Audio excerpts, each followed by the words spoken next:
Hello जी, जय माता दी। कैसे हो आप सब? तो जी आज हम बात करेंगे प्रिया हिमाचल वाली ने पति पत्नी और वो की जो झूठी कहानी है वो सच में बदलकर पति पत्नी ने मिलकर पूरी ऑडियंस को, पूरी पब्लिक को जो है गुमराह किया है, उनकी भावनाओं के साथ खेला है। और अब ये दोनों मिलके इस झूठी कहानी को सच बनाने के लिए बातों को ऐसे घुमा रहे हैं, लोगों को बेवकूफ बनाने की कोशिश कर रहे हैं। पर अब ऐसा कुछ भी होने वाला नहीं है। तो चलिए सबसे पहले हम बात करेंगे इन्होंने जो 2 वीडियो कल डाली है उनकी।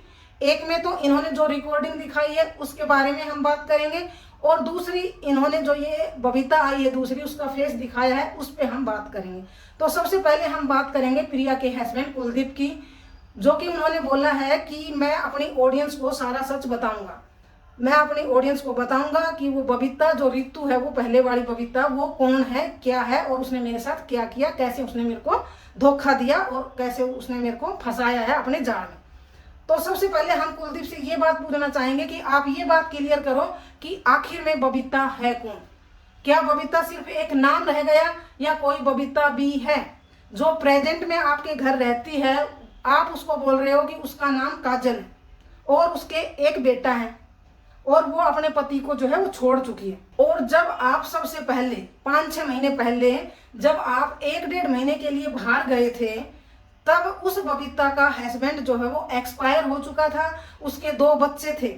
और अब नवरात्रों में दिवाली से पहले जब आप बबीता को घर में लेके आए थे, जिसको आप अब रितु और रेखा के नाम से बोल रहे हो, तो आपने कहा था कि बबीता का तलाक हो चुका है, उसकी शादी हुई थी, उसके साथ वो 3 महीने तक ही रुकी थी और उसके कोई बच्चा नहीं है।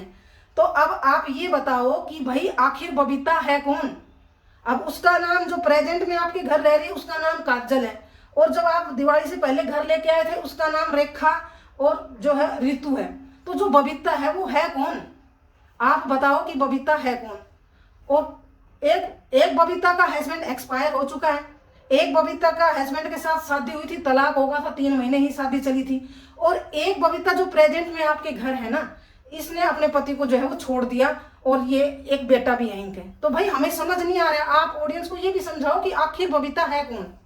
और आपने एक बात और कही है कि मेरा जो है वो बबीता से तलाक हो गया था। जो ये प्रेजेंट में जो बबीता आपके घर है ना, इससे आपका तलाक हो गया था, क्योंकि जो ये बबीता रितु बबीता है ना, इसने आपको भड़काया था कि उस बबीता का जो काजल बबीता है ना, उसका चक्कर किसी और के साथ चल रहा है, और वो इधर आपको भी भड़काती थी कि आपका चक्कर किसी और के साथ चल रहा है।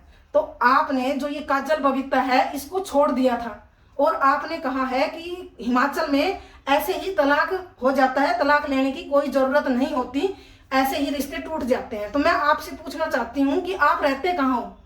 आप भारत में ही रहते हो ना, और भारत में ऐसा कोई रूल नहीं है कि बिना तलाक के एक पति पत्नी का रिश्ता जो है वो खत्म हो जाए। तो मैं आपसे पूछना चाहती हूँ कि अगर वो बबीता हिमाचल से थी, जो काजल बोल रहे उससे आपने तलाक ले लिया, तो ये प्रिया भी हिमाचल से ही है, फिर आप इससे क्यों कह रहे हो कि 5 लाख रुपए ले और मेरे को तलाक दे दे? भाई हिमाचल में तो ऐसे ही तलाक हो जाता है ना। तो आप ये जो बातें बोल के पब्लिक को गुमराह कर रहे हो ना, तो ऐसे मत करो। पब्लिक समझदार है, अपने टॉपिक को जो झूठ है उसको झूठ बोल कर स्वीकार करो और पब्लिक को जो है वो सच बता दो। और रही बात ये, मैं आगे आपसे एक बात और बोलती हूँ कि अब ये जो बबीता काजल जो है ये घर आई है, तब आपने बोला था कि बबीता प्रेग्नेंट है। तो भाई जब वो आप दिवाली से पहले जिस बबीता को घर लेके आए थे, रहे तो आप उसके साथ थे, टाइम स्पेंड तो आपने उसके साथ किया था, फिर ये बबीता प्रेग्नेंट कैसे होगी? और अगर ये बबीता प्रेग्नेंट है तो इसके पेट में बच्चा किसका है? इस पे तो कोई क्वेश्चन नहीं उठा रहे भाई, ना तो इस पे प्रिया क्वेश्चन उठा रही है, ना प्रिया की सास क्वेश्चन उठा रही है। तो भाई ये बच्चा किसका है ये भी तो बताओ पब्लिक को। आप तो जो रितु है उसको घर में लेके आए थे ना दिवाली पर, दिवाली से पहले आप उस रितु को घर में लेके आए थे, और आपने बोला भी है कि रितु की वजह से मैं इस बबीता से बात करना बंद कर दिया था। तो भाई ये बबीता जो है वो प्रेग्नेंट कैसे हुई? तो आप पब्लिक को क्लियर करो कि भाई ये बबीता जो काजल है ये प्रेग्नेंट है, तो इसके पेट में ये जो बच्चा आया ये कहाँ से आया? आप तो इसके साथ रहे ही नहीं। आपने तो खुद अपनी वीडियो में बोला है कि भाई मैं इस बबीता से दूर करवा दिया था, जो बबीता रितु है उसने। आपने तो पब्लिक को ऐसे घुमा घुमा के रख दिया, बबीता रितु रेखा, बबीता काजल, और एक और बबीता है वो कौन है भाई? तो भाई ये बातें क्लियर करो। और आप अब भी झूठ बोल रहे हो तो आप इस झूठ के जंजाल में फंसने वाले ही हो। चाहे आप कितनी भी कोशिश कर लो, आप इससे बाहर नहीं निकलने वाले हो। झूठ में फंसो ही फंसोगे। इसलिए आप इस बात को स्वीकार करो कि भाई हमने ये जो भी किया था ये नाटक था, और पब्लिक जो है वो माफ भी कर देती है। लेकिन आप झूठ बोल रहे हो तो आप जो है वो पब्लिक को बेवकूफ बना रहे हो। तो ऐसा मत करो। सबको सच्चाई पता लग गई है और आप इसमें ज्यादा फंसते ही चले जाओगे। तो मेरा तो आपसे यही कहना है कि आप अपनी गलती को स्वीकार करो और पब्लिक को सब कुछ साफ साफ बता दो। तो जी बस आज के लिए इतना ही। कल फिर मिलेंगे किसी नई वीडियो में नए टॉपिक पर। तब तक के लिए आप सभी को राम राम जी, जय माता दी।